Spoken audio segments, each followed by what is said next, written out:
আমি যখন এই বক্তব্য দিতে যাই তখন মির্জা ফখরুল বলছেন যে ইরান 1 মিনিট বলবেন, 1 মিনিট। তো ম্যাডাম বলছে না ইরান তুমি 2 মিনিট বলবা। আমি নিজে যুবলীগের নৃশংস এবং বর্বরোচিত হামলার শিকার হয়েছি। আমি 5 বার গ্রেপ্তার হয়েছি।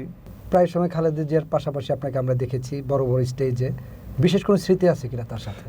বেগম খালেদা জিয়ার সাথে 20 বছরের রাজনৈতিকভাবে আমাদের সম্পর্ক।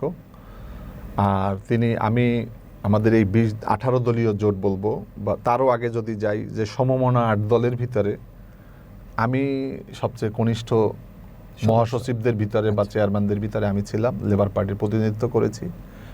আমার ধীরতা, আমার বক্তব্য এবং আমার কমিটমেন্টের প্রতি বেগম খালেদা জিয়া যথেষ্ট আমাকে স্নেহ করতেন। আপনি বেগম খালেদা জিয়া তিনি লেবার পার্টির 2015, 16, 17 এই 3 বারের ইফতার মাহফিলে প্রতি বছর তিনি আমাদের প্রধান অতিথি হিসেবে আসতেন। আপনি আরও অনেক দল আপনি পাবেন। জেনারেল ইব্রাহিম সাহেব ছিলেন, উনি তো নামে এবং একজন সামরিক অফিসার, মেজর জেনারেল, এবং তিনি মুক্তিযুদ্ধের একজন বীর প্রতীক ছিলেন। কিন্তু তিনি কিন্তু কখনো বেগম খালেদা জিয়াকে নিয়ে কখনো কোনো প্রোগ্রাম করেননি।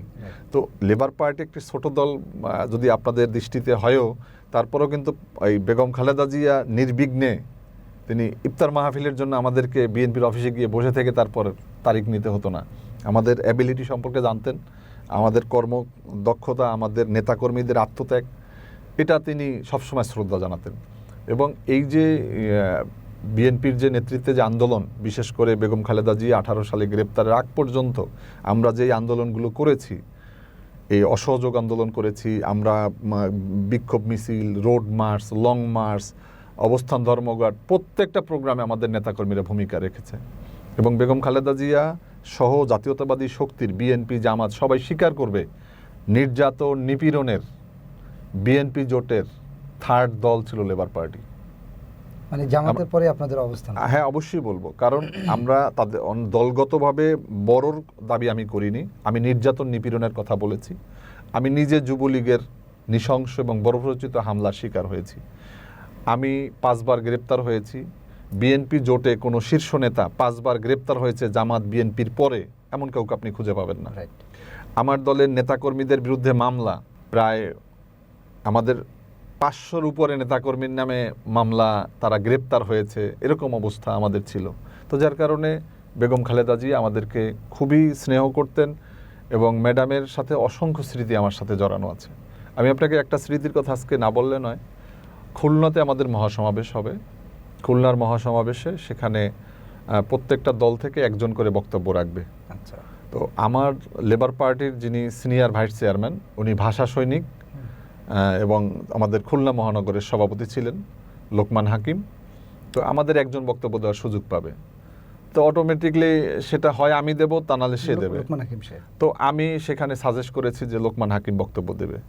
তো লোকমান হাকিমের বক্তব্য দেওয়ার পরে, এবং সেও খুব ভালো বক্তা ছিলেন, তো এরপরে যখন শফিউল আলম প্রধানের নামের আগে কারা বক্তব্য, তার আগে আমি বক্তব্য দিতাম, আমার পরে শফিউল আলম প্রধান বক্তব্য দিতেন। তো যখন ম্যাডামই জিজ্ঞেস করতেছেন যে ইরান বক্তব্য দিছে, মির্জা ফখরুল সাহেব বলছে যে না ইরান দেবে না, তার এখানে লোক বলছে ইরানকে দেন। ম্যাডাম নিজে বলে তারপরে মির্জা ফখরুলকে দিয়ে আমাকে বক্তব্য দেওয়াইছেন। আমি যখন বক্তব্য দিতে যাই তখন মির্জা ফখরুল বলছেন যে ইরান 1 মিনিট বলবেন, 1 মিনিট। তো ম্যাডাম বলছে না ইরান তুমি 2 মিনিট বলবা। তো এই যে স্মৃতি, এরপরে আপনি 2017 সালের ইফতার মাহফিল, এটা ছিল আমার এই গুলশানের ইমানুয়েলস কনভেনশন সেন্টার, এখানে ছিল। তো আমি ওই তারিখটা করেছিলাম 23শে জুন। এই 23শে জুন এটা হচ্ছে কি আপনারা জানেন যে পলাশী দিবস।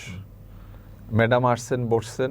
তা আমি ম্যাডামকে বললাম, ম্যাডাম আজকে তো 23শে জুন, আমি জানি তুমি কেন করছো আজকের প্রোগ্রাম, পলাশী দিবসের কারণে করছো আজকে। আমি জি, আমি কিন্তু ঘষিটি বেগম টেগম এগুলো আমি বলবো না, এগুলো তুমি বললো। তার মানে ম্যাডামের একটা কনফিডেন্স লেভেল ছিল যে জাতীয়তাবাদী একজন কনিষ্ঠ কর্মী হিসাবে আপনার প্রতি সে আস্থা ছিল, আমার প্রতি তার সেই আস্থাটা ছিল। কিন্তু ভাগ্যের নির্মম পরিহাস, আজকে যারা বিএনপির নেতৃত্বে আছেন সেই জায়গাটা তারা রক্ষা করতে পারেননি।